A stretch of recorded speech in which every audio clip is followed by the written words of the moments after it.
personal development. She's the author of Reclaim Your Heart. How many people have her book? Can't really see your hands. I'm sure a lot of you have her book. You can buy it online, right? You can get it in a few days. Or you're in luck because she's here today and she's selling her books at the Texas Dawah booth and she's signing it. So what a deal, right? You get to meet the author, get the book signed, and read an incredible book full of amazing gems, mashallah.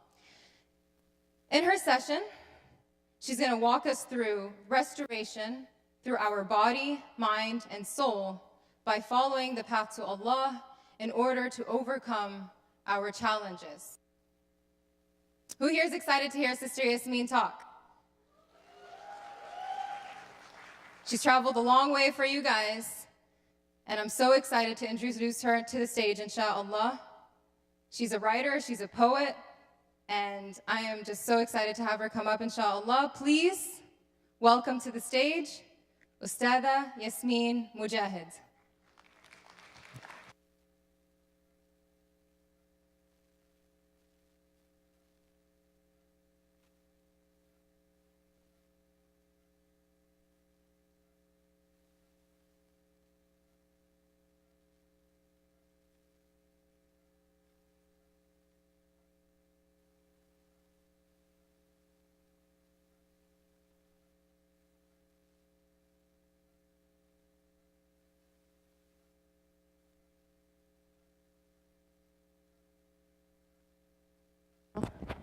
Now you hear me.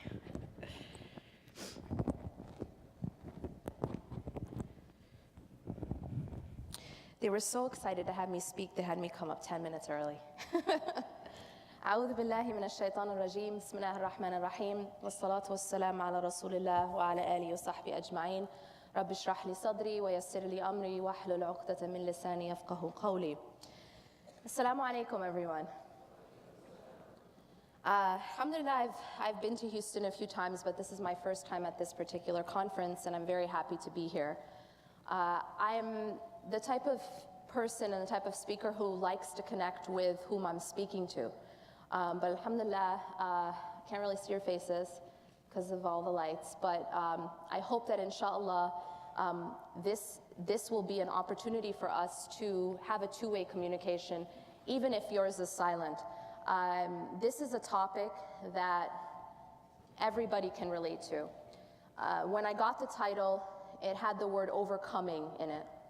And the skill and the talent and the art of being able to overcome is something essential that everyone needs. And the reason for that is, as all of you in this room know, this life is not perfect. See, Jannah is perfect, but Dunya is not created to be perfect. What that means is that there is nothing that is entirely good or entirely, eternally good in this life. But at the same time, and this is a very important principle as well, this life is also not entirely bad either.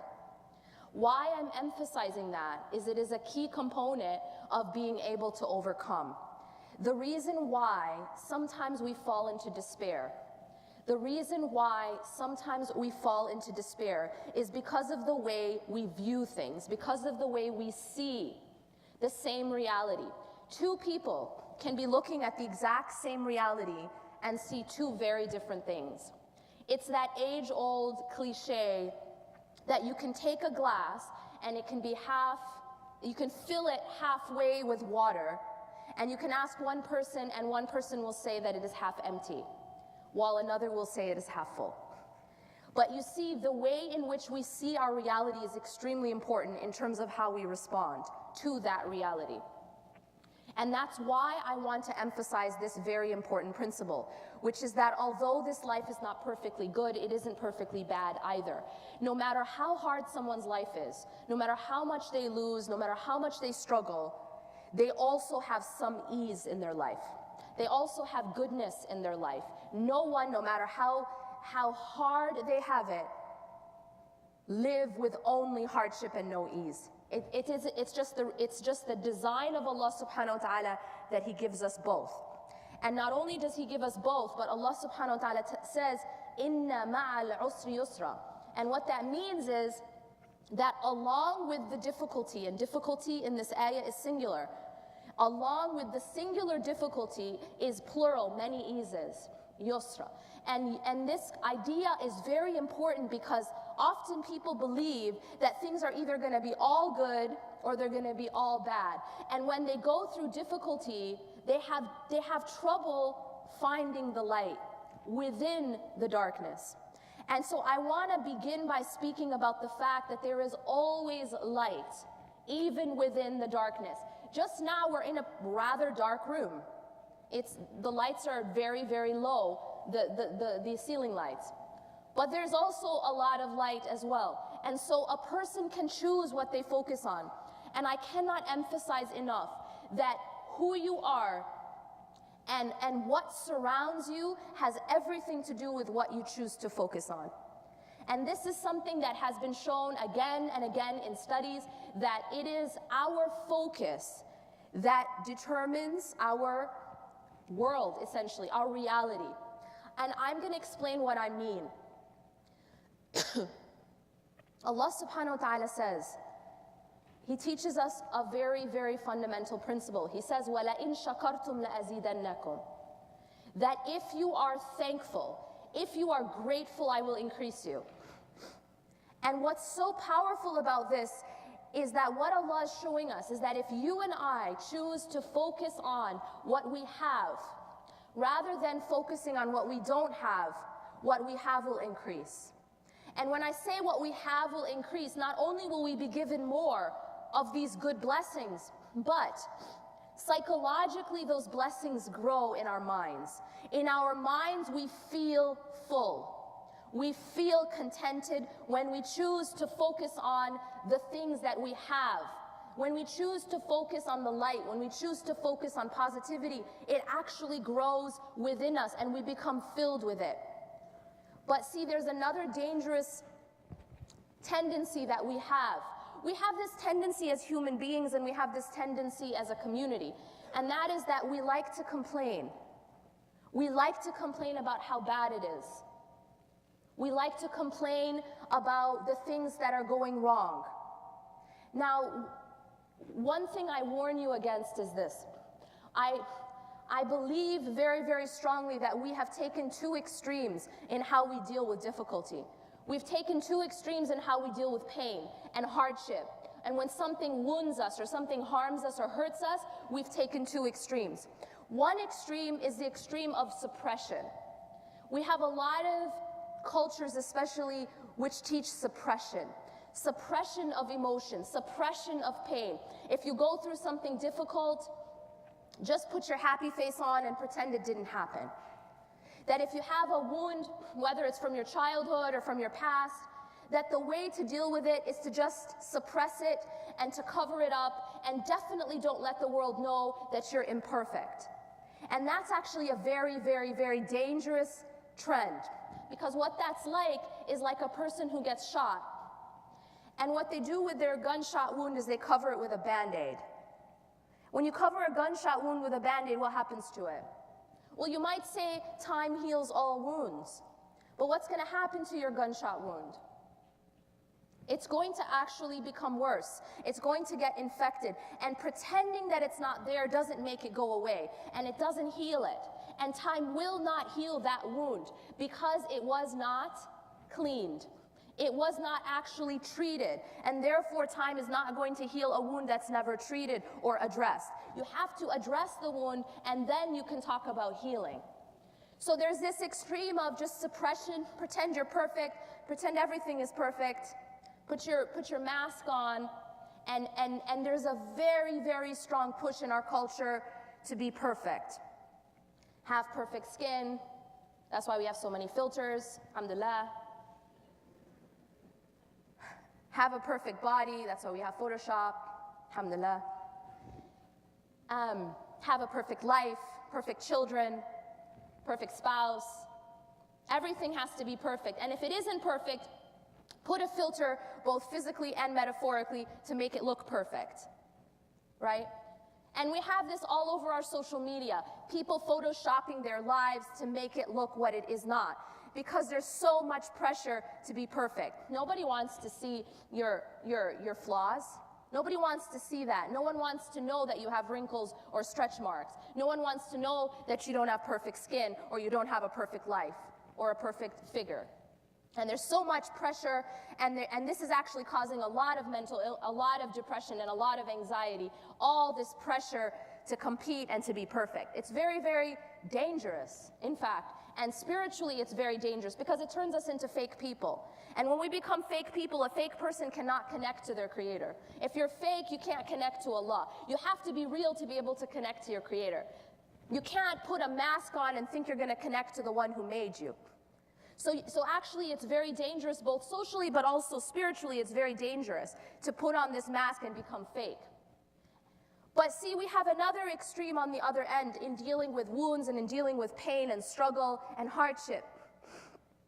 And that is what I'll call coddling your wounds. This is like a person who has a wound, and alhamdulillah, they have dealt with it, and alhamdulillah, it has healed, but they keep picking the scab. Now, what is this like? This is a person who becomes stuck in their past. A person who cannot let go of what has happened from the past, or cannot let go. For example, if someone has hurt them, they never let it go. They will never forgive. They'll keep replaying it in their mind.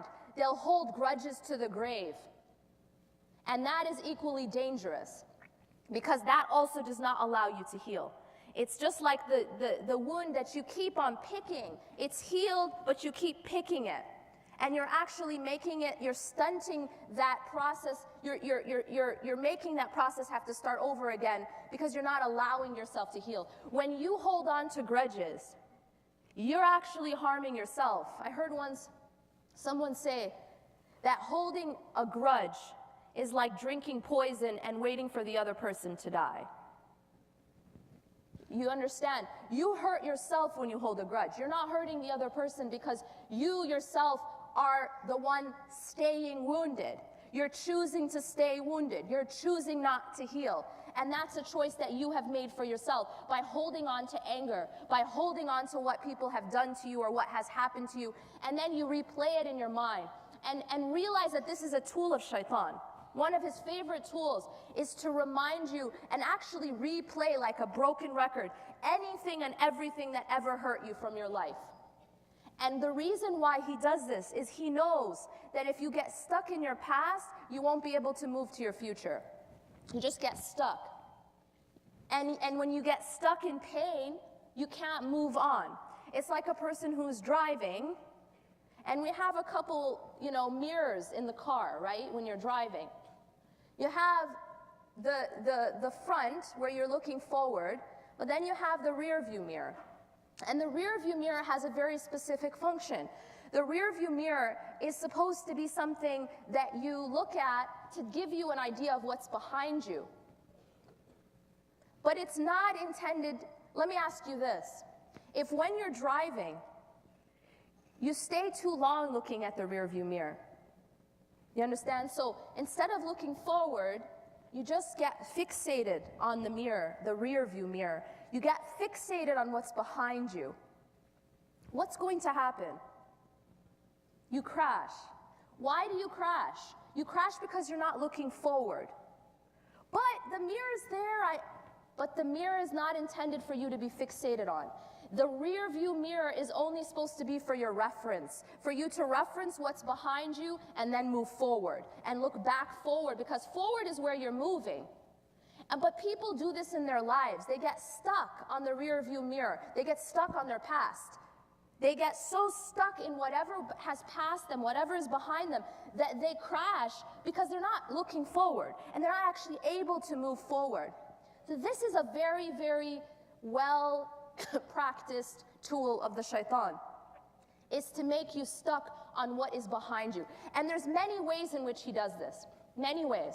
One is by keeping you angry at whatever happened, keeping you holding a grudge, keeping you holding on to that anger.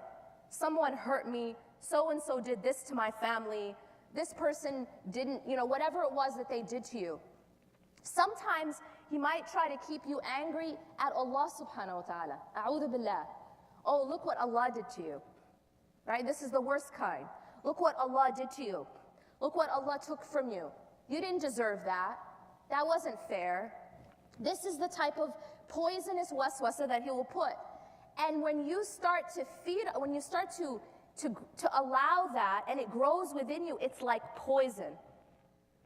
So it will replay these things in order to keep you internally very negative. And when you're internally negative, it's like poison going through your veins. You won't be able to move forward. So what's the solution? I've talked about two extremes. I've talked about the first, which is the suppression, that the fake attitude, right? The I'm perfect, let me put a Band-Aid on all my problems and not actually deal with them. As we said, that's not going to solve anything. You can't put a Band-Aid on a gunshot wound and expect it to heal. It's in fact going to get infected, and you're going to end up having to amputate or even die from the infection. The other extreme were those who just stay stuck, who coddle the wounds, who take off the scab, who get fixated on the rear view mirror. And that also is going to make you crash. So then what's the solution? How can we deal with hardship? How can we be genuine and authentic and not fake, but at the same time not get stuck in that quicksand, right? In that mud that doesn't allow us to move forward. And I believe that the answer is this. The answer is that we need to be honest about our reality. We need to be real about our reality. For example, when you walk outside and it's nighttime, it's night. Is it dark at night? Yes, thank you. No one's saying, no, it's not dark. It's actually really light, because that's called denial, right? So if you walk outside and it's dark, it's night. It would be denial to say, actually, the sun is up right just now. So you can step outside when it's night and say, yes, it's dark right now. Yes, I'm in pain right now. Yes, things are hard right now. Yes, Trump is going to be taking office right now. That's true. However, the dangerous thing is allowing that darkness to consume you, is allowing that negativity and that fear. Because you see, when we allow fear to own us, we become like slaves. It's just like being chained up. You can't actually move when you allow fear to consume you. So what is the proper way to deal with it? The proper way is to realize and to acknowledge, yes, it's night right now. However, I believe and I know that tomorrow the sun will rise. It is the ability to still have hope. See, it's the death of hope that kills a person. Think about it this way. There's one saying I read, and it says that a person doesn't drown by falling into the water. You only drown by staying there. Make sense? You don't drown because you just got dropped into the water, but you will drown if you stay there. You have to move. You have to be able to move out of that situation and not stay stuck in order to survive. But why I'm saying this is because there's a lot of challenges we are dealing with, both personally and collectively as a community. Obviously, there are hardships. Obviously, these things are real. Obviously, these challenges are real. But I will tell you what will make all the difference. There will be a group of people who are going to focus on the problem. There will be a group of people, there always will be a group of people who will continue to focus on everything that's going wrong. And that's going to be all they talk about, and that's going to be all they read about, and that's going to be all they think about. But what happens when you do that, when you focus on the problem, is that it grows. It will grow and it will consume you, and you actually start to become paralyzed by it. Have you ever done that where you just watch too much negative news for a while? How do you feel after that? What happens to your state when you consume yourself with negative news and that's it? Does it make you more empowered? Be honest. Or does it make you despair? It doesn't empower you to focus on negativity. What empowers you is to focus on hope, to focus on what you can do about it, to focus on how you can make it better. You understand the difference? And there will be another group of people who will focus on the positivity, on what it is that we can do to make a change. See, if I am chained up and all I do is focus on my chains, man, I got a lot of chains just now. I got a lot of them. And I just sit and describe the chains. I tell you how heavy they are. I tell you exactly their shape, their color, and that's it. And that's all I talk about, and maybe I post about it, and then I call my friends, and all I'm talking about is chains. You guys following? And that's it. But I haven't actually taken any steps to break those chains. I haven't focused on how can I get out of that situation, or how can I improve my situation. If all these lights got turned off just now, all of them, see, we could sit and we could talk between one another about how dark it is in the room. We could sit and we could complain and lament, and then everyone take out their phone and write a status about it, maybe take a photo of how dark it is, get a lot of comments, have a big discussion, cry and scream. But what have you done about the darkness? No one has gone and gotten a lamp. No one has gone and gotten a candle. No one has turned on a light switch. You understand? And this is the essential problem. When we get consumed with everything that's going wrong, what happens when you do that is that you haven't actually taken steps to change it. So I warn you and myself against becoming consumed with the negativity.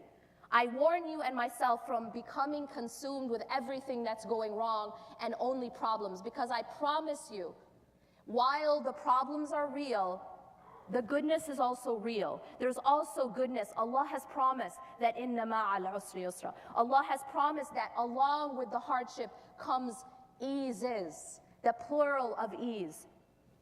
It's never ever going to be only dark. There's always going to be goodness, but it's up to me and it's up to you what it is that we're going to focus on.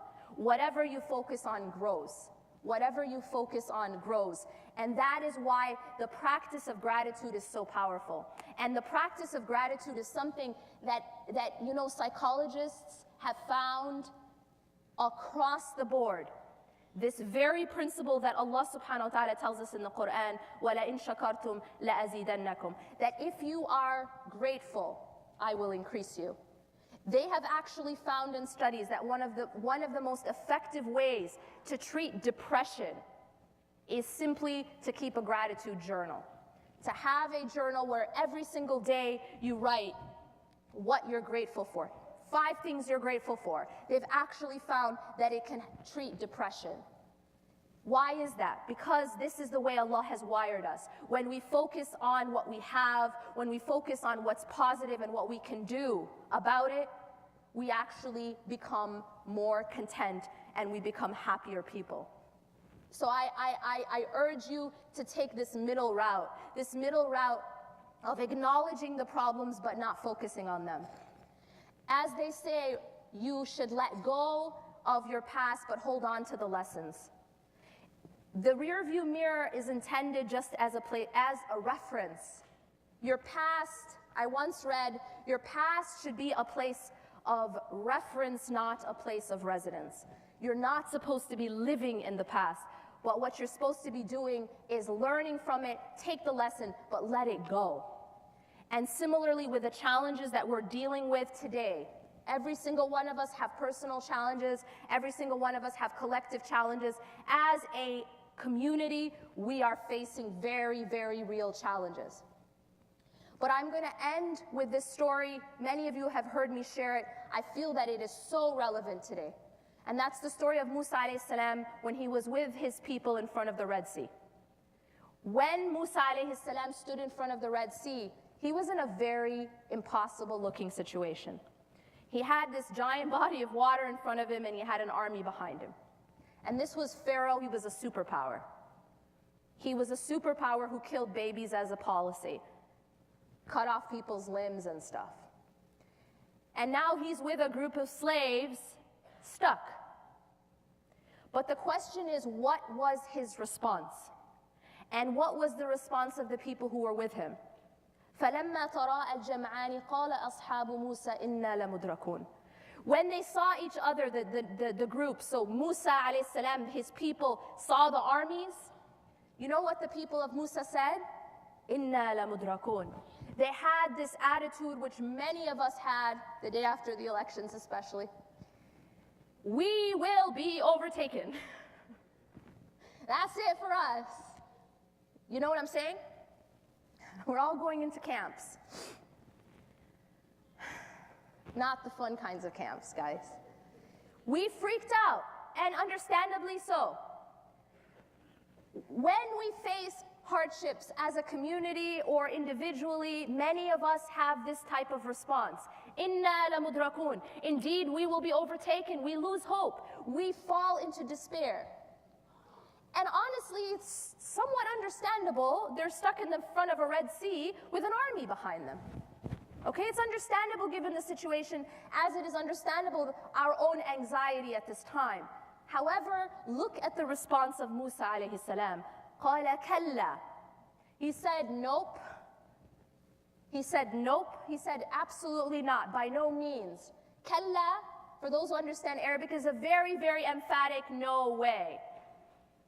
قَالَ كَلَّا إِنَّ مَعَيَ رَبِّي سَيَهْدِينَ. Indeed, my Rabb, my Lord, is with me, and he will guide me through this. You see, Musa alayhi salam had the ability to stay focused on the right thing. Musa alayhi salam wasn't focused on the problem. Musa alayhi salam wasn't focused on the army, and he wasn't focused on the Red Sea. He was focused on Allah. And he knew that Allah would get him through it. He knew that Allah was greater than the Red Sea and the army combined. And Allah is greater than any candidate, and Allah is greater than any leader, and Allah is greater than any catastrophe that's happening in the world. قَالَ كَلَّا إِنَّ مَعَيَ رَبِّي سَيَهْدِينَ. He said, by no means will we be overtaken. By no means. My Lord is with me, and he will guide me through. And then what happened to him? Allah told him to strike the sea with his staff.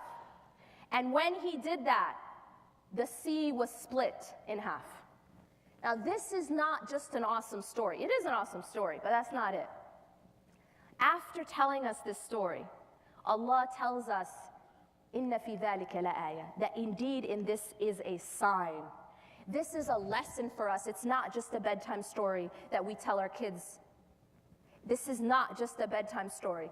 It is a lesson for us, and it's a timeless lesson that applies as much then as it does today, and it will be forever applicable. That when you put your trust in Allah, he will make a way out for you. And this splitting of the Red Sea will happen and can happen for us today just as it happened for them. Not physically. We won't physically be standing in front of a sea. We probably will never be put in such a situation, I hope. However, Allah subhanahu wa ta'ala, and many of you who've been in this situation can attest to this and can witness to this, that there are times when you feel stuck in your life. There are times when you feel powerless and you see absolutely no way out. Has it happened? Will it happen? Absolutely. And it is in those times that if you truly put your trust in Allah and you do what you can. One thing that's very interesting about this story is that Musa alayhi salam was still told to take an action, wasn't he? See, when we get put in such situations, it doesn't mean we don't take action. See, tawakkul, trust in Allah, doesn't mean you don't take action. It doesn't mean you don't take action. We are taught in our deen this balance between having both at the same time, both tawakkul and action. اعقلها وتوكل. Tie your camel and put your trust in Allah. It doesn't say tie your camel and then put your trust in Allah. It says wa, and this is simultaneous. And so Musa alayhi salam was completely in a state of tawakkul. He said, Kalla inna ma'a rabbi sayahdeen. He is not afraid of being overtaken. He is in a state of tawakkul. And yet still Allah asks him to take an action. And his action was to strike the sea. His action was to take his staff and strike the sea. I am not telling you that we don't need to take action. We need to take action, both personally, collectively, and as a global community. We need to take action. When we see injustice, we need to take action. When we see people suffering, we need to try to help them relieve their suffering. When we see our situation, we need to try to change it. Allah says, إِنَّ اللَّهَ لَا يُغَيِّرُ مَا بِقَوْمٍ حَتَّى يُغَيِّرُ مَا بِأَنفُسِهِم. Indeed, Allah does not change the condition of a people until they change what's inside themselves. So we need to take action. But it's when we take action, Allah subhanahu wa ta'ala then opens the sea for us in every way, both personally, collectively, as a community, and all over the world. I ask Allah subhanahu wa ta'ala to relieve all those who are suffering all over the world, all those who are suffering in this room. And I ask Allah subhanahu wa ta'ala to enable us to take that action, to change ourselves internally, and for Allah subhanahu wa ta'ala to change our condition externally. أقول قولي هذا واستغفر الله لي ولكم إنه غفور رحيم. سبحانك الله وبحمدك أشهد أن لا إله إلا أنت أستغفرك وأتوب إليك والسلام عليكم ورحمة الله وبركاته.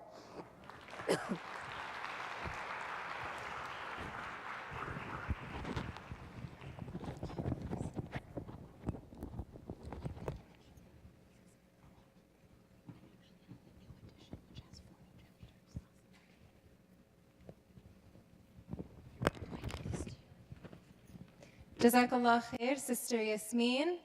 One thing you guys should know is that she will be outside immediately after this lecture. She's heading out right now for a book signing for her book, Reclaim Your Heart.